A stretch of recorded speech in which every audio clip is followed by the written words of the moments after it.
pessoas, como sabem, eu sou a Gi. Se inscrevam no canal, deem um like, comentem, ativem o sininho para que todo dia chegue notificações para vocês de novos vídeos aqui no canal, tá bom? Aguardo vocês todos os dias aqui comigo. A vizinha do mal. Hoje, meu nome é Cristina. Vou contar um fato que aconteceu com os meus pais na década de 1970, precisamente no ano de 1978. Meus pais foram morar numa casa que tinha um muro baixo e os vizinhos podiam visualizar o quintal um do outro. Meus pais estavam casados há pouco tempo e tinham apenas a minha irmã mais velha, que na época tinha uns 2 anos de idade. Na casa ao lado vivia uma mulher jovem que era casada e mãe de 3 meninas pequenas. Minha mãe conta que logo nos primeiros dias vivendo nessa casa, já percebeu que a mulher gostou do meu pai e ficava se insinuando para ele. Chegava a sair no quintal de camisola de renda, exatamente no horário que meu pai voltava do trabalho. Depois de alguns meses, ela ficou mais descarada e jogava bilhetes no quintal, chamando meu pai para ficar com ela quando o marido dela saísse para trabalhar.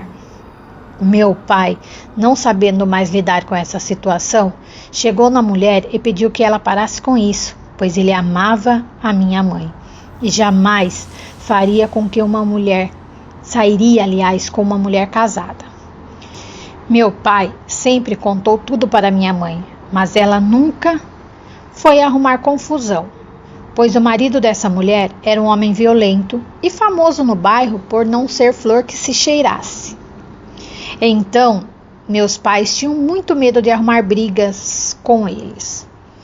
Depois que meu pai cansou da situação e deu um fora na mulher, minha mãe disse que certo dia essa mulher chamou minha mãe no portão e perguntou se ela tinha uma tesoura para emprestar. Minha mãe tinha e emprestou.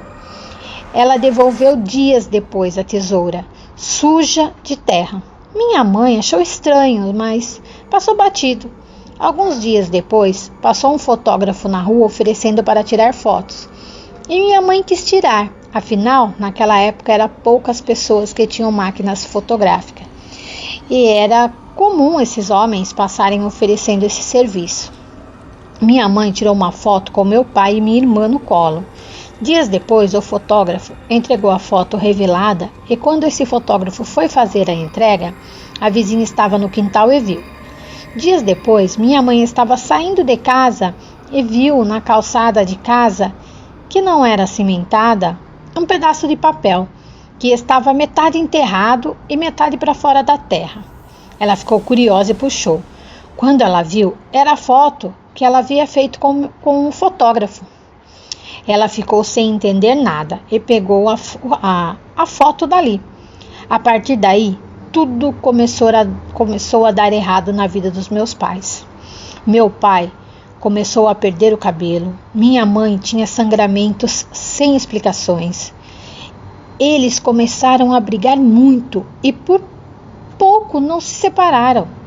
Minha mãe vivia doente. Chegou o final do ano e meus pais foram passar o Natal na casa de uma irmã do meu pai, que morava no interior. E minha mãe começou a desabafar com ela sobre o que estava acontecendo. Minha mãe disse para minha tia para ficar tudo que estava acontecendo, o que a mulher fazia e tudo mais. A minha tia disse para minha mãe ficar calma, que poderia ajudar. No mesmo dia, minha tia levou minha mãe na casa de uma mulher que era conhecida como benzedeira e médium. Sem falar nada, minha mãe disse que essa mulher olhou para ela e disse que tinha uma mulher que desejava acabar com a família dela, que essa mulher estava se sentindo rejeitada e com muita raiva, mas que ela iria desfazer o trabalho que a mulher havia feito. Minha mãe disse que não desejava que nada de ruim acontecesse com essa mulher, que queria apenas que ela fosse embora e nunca mais voltasse. A mulher disse para minha mãe que em breve essa mulher iria embora e que o fim da vida dela seria triste, que estava no destino dela, devido à maldade que havia no coração.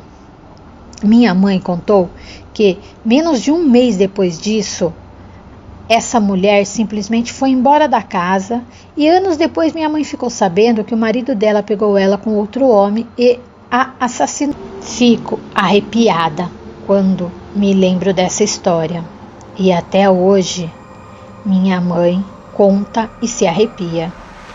O velório da minha avó. Quando minha avó faleceu em 2010, eu durante o velório fiquei o tempo todo do lado dela, aproveitando cada último minuto que eu tinha com ela, antes de nunca mais poder tocar aquela que foi a minha melhor amiga, meu grande amor. Ela dizia que nós éramos amor de muitas vidas. Minha avó, assim como eu, também era médio sensitiva.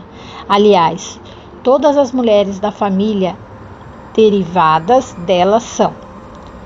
Minhas tias, mães, eu, netas, ex-bisnetas.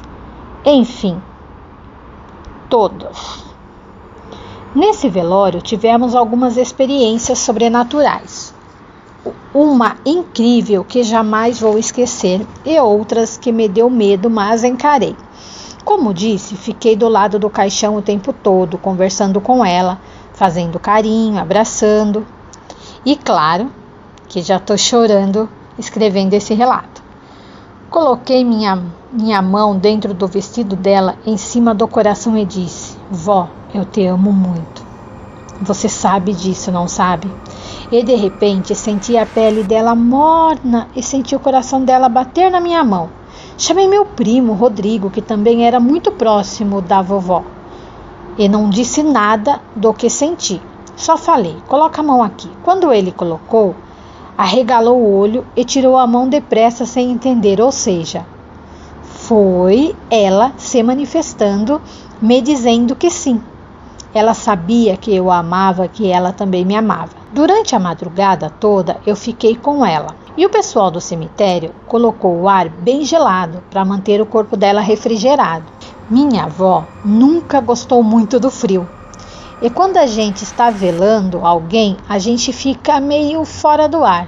Então eu abraçava ela bastante e dizia: Você tá com frio, né, vó? E abraçava ela tentando aquecer meu corpo com aquela que eu tanto amava. Mesmo vendo a presença de vários vultos que vagavam livre pelo local, cemitérios para sensitiva é fogo. Impossível não ver ou sentir nada. Eu mesmo, com medo, não saí de perto. Depois do corpo ficar lá, cremado, eu voltei para casa. Era fevereiro de 2010 e o verão estava para morrer. Como eu estava há quase 48 horas sem dormir, deitei na cama sem ligar o ar, nem abrir a janela, nem nada. Apaguei com o quarto igual uma fornalha. Meu último pensamento foi: Vó, quando você puder, me diga que você está bem. Sabe quando você meio que acorda e meio está dormindo, acordada? Em algum momento eu senti o quarto esfriar, a ponto de me cobrir com lençol. Senti alguém tocar minha perna e quando abri os olhos, lá estava minha amada avó. Ela me disse: Estou bem, queridona, e muito obrigado por tentar me aquecer. Eu realmente estava com frio. Descanse em paz, sabendo que eu sempre vou amar você. Eu fechei os olhos e dormi quase 24 horas seguidas. Obrigada pelo relato. Até a próxima.